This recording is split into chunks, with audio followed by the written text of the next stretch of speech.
Buonasera e ben ritrovati con una nuova edizione del TG Flash di New Sicilia. In apertura macabro ritrovamento a Mazara del Vallo, nel Trapanese. Il cadavere di un 69enne è stato trovato nel Porto Canale con un sacchetto pieno di pietre legato a una gamba con una corda.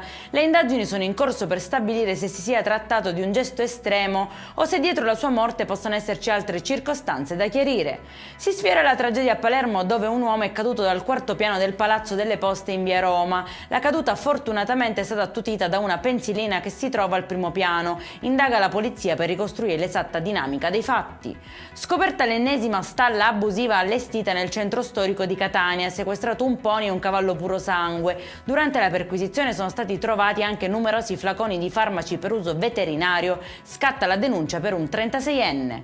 Situazione critica invece nel centro di permanenza per i rimpatri di Trapani, dopo che un 18enne ha tentato il suicidio per ben 2 volte. Tra l'altro non si tratterebbe di un caso isolato, ma l'ennesima tragica testimonianza delle gravi condizioni in cui si trovano molti CPR in Italia. Il consigliere comunale di Favignana ha così rivolto un appello alla regione siciliana affinché si faccia carico con urgenza di questa problematica.